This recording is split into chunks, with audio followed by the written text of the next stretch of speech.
Dhe për mësuar më shumë se çfarë do të thotë ky vendim i gjykatës kushtetuese, kam kënaqësi të kem Naim Jaga nga Instituti i Kosovës për Drejtësi. Naim, përshëndes. Kemi komunikuar që nga 15 shkurti e në vijim bashkë për 15 pritë e në vijim për këto seanca, tashmë kemi një vendim gjykatës kushtetuese. Çfarë thot ai vendim, përveç kësaj që ne cituam në vija të trasha? Faleminderit Daniel për ftesën, po pse që po shihem në Po, jemi shumë okay, po. Okej. Gjykata kushtetuese, siç e din dje, tregoi përmes një aktgjykimi atë që e kemi thonë ne si organizata të shoqërisë civile që disa muaj, marrëveshje politike për me e konstituu kuvendin, sepse nuk mund të jetë zgjidhje, nuk mund që me zgjidhje juridike të prodhohet një marrëveshje politike, në kuptimin që në kushtetutë shkruan që 30 ditë është afati për ta thirrë seancën. Kjo, sipas aktgjykimit të gjykatës kushtetuese, jo vetëm për ta thirrë, por edhe për ta konstituuar kuvendin e Kosovës. Nuk pritet prej kuvendit që të mos konstituohet në pafundësi, ta zëm, sikurse tani që ka kaluar muaj gjysmë. Afati optimal është dita e 30 ose brenda ditës së 30 nga data e fundit e zgjedhjeve. Okej, po tash e ka kalu kjo datë. Ne çfarë vlerë ka ky vendim? Se tash ka kalu 30 ditë.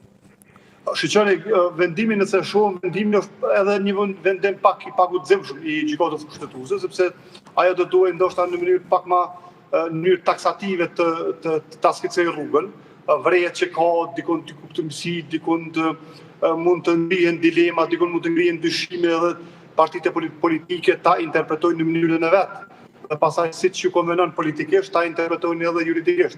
Por interpretimi i vetëm është i gjykatës që partitë politike do të me mbërri konsenzus, edhe partisë së pari i takon kryetari i kuvendit, kjo dihet edhe me aktgjykimin e vitit 2014, por nuk i takon kësaj partie politike që domethënë ta bllokoj kuvendin e Kosovës me një kandidaturë ose me 2 kandidatura, me cilin do qoftë, por ta mbërri dhe ti mbërri 60 vota për, duke i marrë edhe pëlqimin e grupeve të tjera parlamentare. Pra, përmes kompromisit të nevojshëm, përmes kompromisit të domosdoshëm që duhet të partitë politike ta bëjnë në seancë konstituive.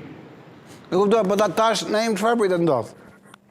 Çfarë pritet ndodh? Kryeministri, kandidati për kryeministër, kryetari i vendosjes zoti Kurti, pas ka ftuar krerët e partive politike nesër në vendin e ora ishte, që ti takoj dhe të takordohen për të rrugën përpara.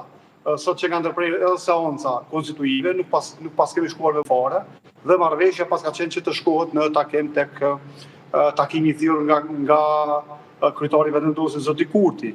Edhe po besoj që një takim i tillë ndoshta do të prodhoj një situatë, një marrëveshje politike e cila kishte me zhbllokuar situatën të dielën, sepse e diela ashme është kur duhet të bëhet seanca jo më vonë se 14 tetor të dielën në orën 19 dhe të shohim nëse është mbërri kompromisi me OB në mënyrë që të dielën ditë pushimi, po të jetë ditë me nafaq, që themi ne, që kuvendi të konstituohet dhe të hapet rrugë formimit të qeverisë. E kuptoj, mendon ana besoj që do gjendet konsensusi në këtë moment apo jo? Edhe pse palët thonë e kanë detyrim apo jo, nuk duhet ta zbatojnë vetëm me gjykatës kushtetuese.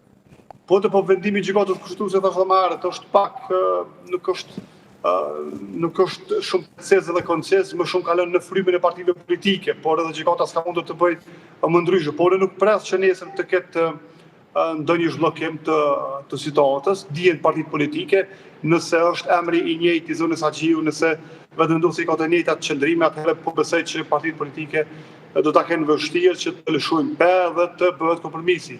Kërkesa jonë është të bëjmë një kompromis, cili do qoftë nuk është në natyrën tonë edhe në autorizimet e tona të themi vendosjes ta ndroj emrin e kandidatit ose kandidatës në këtë rast.